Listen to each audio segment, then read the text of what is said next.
Halo semuanya, kembali lagi di kelas riset, channel yang membahas tentang penelitian, analisis data, publikasi, dan lain-lain seputar riset. Pada video kali ini saya akan membahas tentang uji reliabilitas.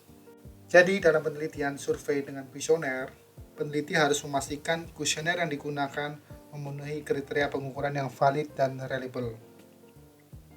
Untuk itu, kuesioner penelitian tersebut harus dilakukan uji validitas dan reliabilitas.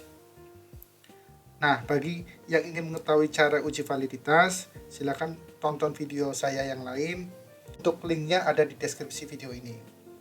Pada video ini saya akan menunjukkan cara uji reliabilitas dengan 3 cara, yaitu Cronbach-Alpha, Guttman-Splithoff coefficient, dan yang terakhir adalah Spearman-Brown coefficient.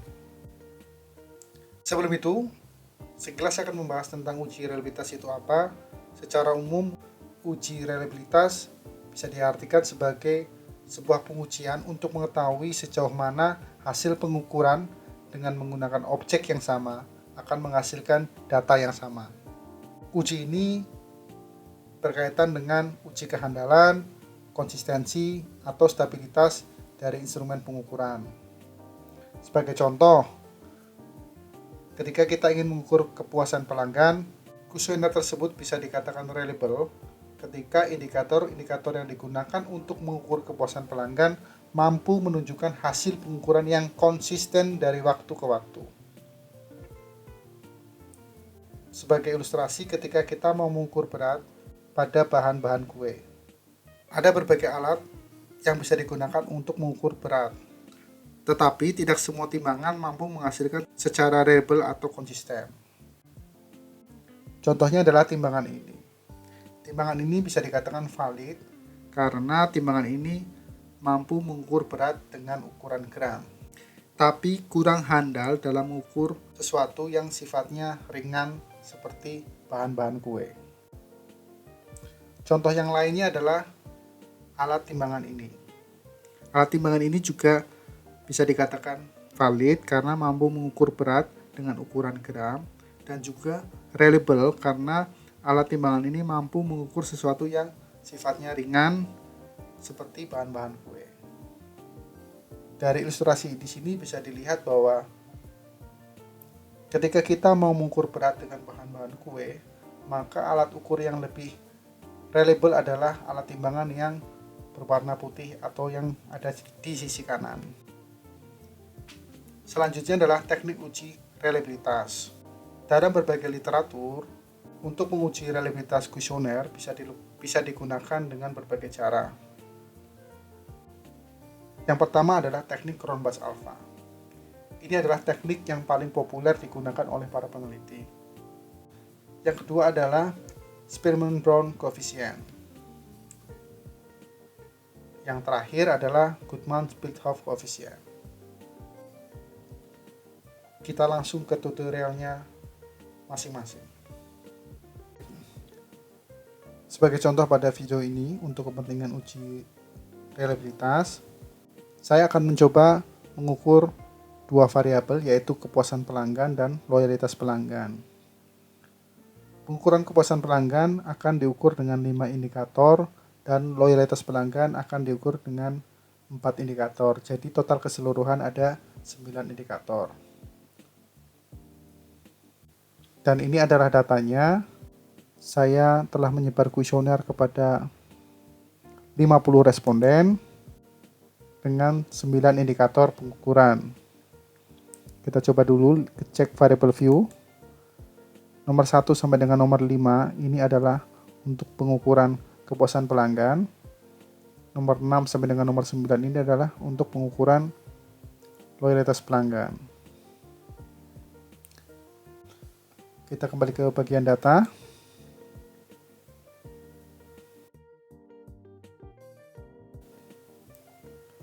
Kita mulai dengan cara yang pertama, yaitu Cronbach-Alpha analysis. Caranya adalah dengan klik analyze, pilih scale, kemudian klik reliability analysis. Kita akan mencoba dulu menganalisis variabel kepuasan pelanggan. Kita pilih 5 indikatornya, pindahkan ke bagian kanan, kemudian pilih alfa, langsung kita pilih OK. Untuk kepentingan uji reliabilitas bisa dilihat pada bagian ini, yaitu nilai Chromebus alfanya adalah 0,870. Apakah nilai ini menunjukkan nilai yang reliable atau tidak? Maka ini harus dibandingkan dengan batas nilai minimum Chromebus alpha yang harus dipenuhi sebagai instrumen pengukuran yang reliable. Jadi menurut berbagai literatur, batas minimum Chromebus alpha yang harus dipenuhi itu nilainya berbeda-beda. Beberapa peneliti seperti Nunali atau Taber itu menyatakan bahwa kriteria reliable adalah ketika nilai Chromebus alfanya lebih besar dari 0,7. Di sisi lain, beberapa peneliti yang lain memandang bahwa kriteria reliable ketika nilai Chromebus alfanya adalah lebih besar dari 0,6. Jadi nanti kita bisa sesuaikan nilai Chromebus alpha yang kita miliki. Ketika nilainya lebih besar dari 0,7, kita bisa mengacu pada pendapatnya Nunali dan atau Taber. Akan tetapi ketika nilai Chromebus alfanya lebih kecil dari 0,7, tapi masih lebih besar dari 0,6, kita bisa mengambil pendapatnya dari Churchill atau Alonso Almeida dan kawan-kawan. Kalau kita lihat pada hasilnya, bisa dilihat bahwa nilai Chromebus alpha tersebut lebih besar dari 0,7. Maka kita bisa mengadopsi pendapat dari Nunali atau Taber. Lalu bagaimana dengan variabel lain, yaitu loyalitas pelanggan? Kita coba analisis lagi.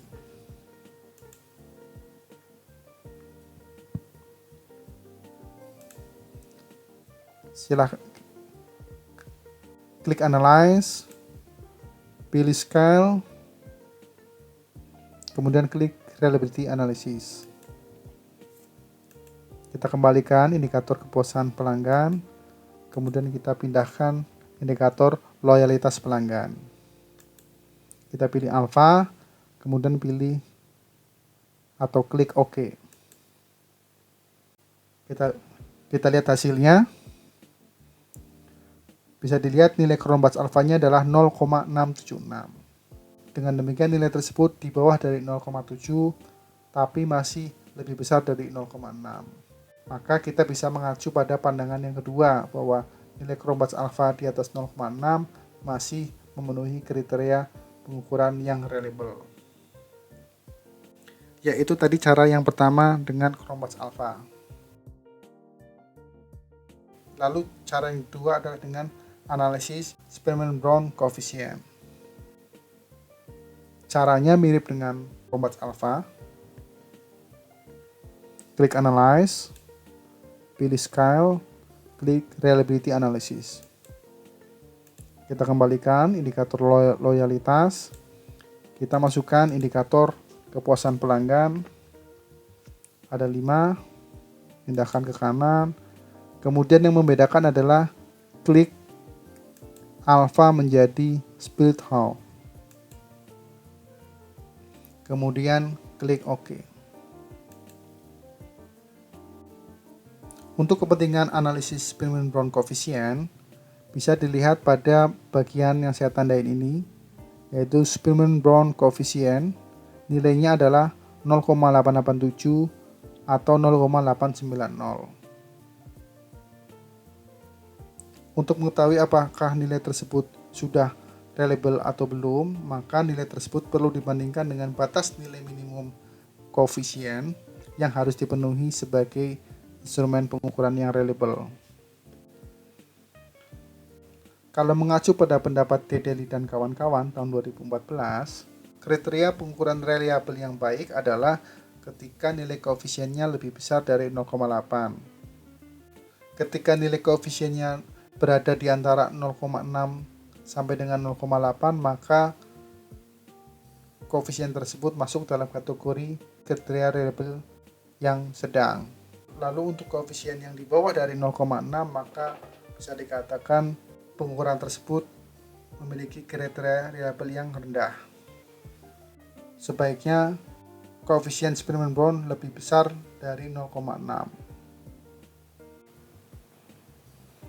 Dari hasil ini bisa dilihat bahwa nilai koefisiennya masih dalam kategori reliable karena nilai tersebut berada pada nilai reliable yang baik,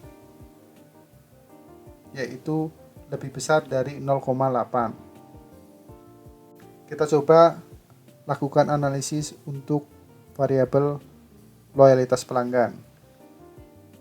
Klik Analyze, pilih Scale, pilih Reliability Analysis, kemudian kita kembalikan indikator kepuasan, kita pilih indikator loyalitas pelanggan yang ada 4 ke kanan, pilih Split Half, kemudian OK.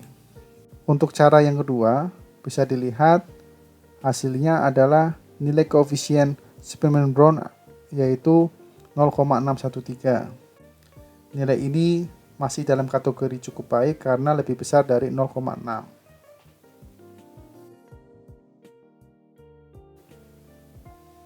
Selanjutnya kita ke teknik yang ketiga, yaitu dengan analisis Goodman-Split-Half Coefficient. Caranya sama dengan teknik analisis Spearman-Brown Coefficient, yaitu Analyze, Scale, pilih Reliability Analysis. Kembalikan indikator loyalitas, kita pilih indikator kepuasan pelanggan, pindahkan ke kanan, pilih Split Half, kemudian OK. Untuk teknik yang ketiga ini, hasilnya bisa dilihat pada bagian yang saya tandain ini, yaitu Goodman Split Half Coefficient. Nilainya adalah 0,868. Untuk mengetahui apakah nilai koefisien tersebut sudah dalam kategori reliable, nilai tersebut perlu dibandingkan dengan batas nilai minimum koefisien yang harus dipenuhi sebagai pengukuran instrumen yang reliable. Menurut berbagai literatur, beberapa peneliti memiliki pandangan yang berbeda-beda dalam menentukan kriteria reliable untuk analisis Goodman Split Half Coefficient. Menurut Chanduri dan kawan-kawan tahun 2019, kriteria reliable adalah ketika nilai koefisiennya lebih besar dari 0,8. Sedangkan pendapat Kohn dan kawan-kawan atau Liao dan kawan-kawan, nilai koefisien lebih besar dari 0,7 masih dalam kategori kriteria pengukuran yang reliable dalam analisis Goodman Split Half Coefficient. Sementara itu, beberapa peneliti yang lain seperti Shen et al. Dan kawan-kawan atau Zhao et al. Dan kawan-kawan memandang bahwa nilai koefisien di atas 0,6 masih bisa diterima sebagai kriteria pengukuran yang reliable. Dari hasil ini bisa dilihat bahwa nilai koefisien tersebut masuk dalam kategori nilai koefisien yang baik karena nilainya lebih besar dari 0,8. Kita coba untuk analisis loyalitas pelanggan dengan teknik analisis Goodman Split Half Coefficient. Caranya sama, Analyze, Scale, kita pilih Reliability Analysis. Kita pindahkan indikator kepuasan dan kita pilih loyalitas pelanggan. Pindahkan ke kanan, pilih Split Half, klik OK. Dilihat hasilnya, nilai koefisien Goodman Split Half adalah 0,613. Nilai ini masih dalam kategori pengukuran yang reliable karena nilai koefisiennya masih lebih besar dari 0,6. Ini adalah hasil ringkasan uji reliabilitas untuk pengukuran kepuasan pelanggan dan loyalitas pelanggan dengan 3 cara. Yang pertama adalah Cronbach's Alpha. Dari hasil Cronbach's Alpha bisa dilihat bahwa pengukuran kepuasan pelanggan dan loyalitas pelanggan itu telah memenuhi kriteria pengukuran yang reliable karena nilai Cronbach's alfanya lebih besar dari 0,6.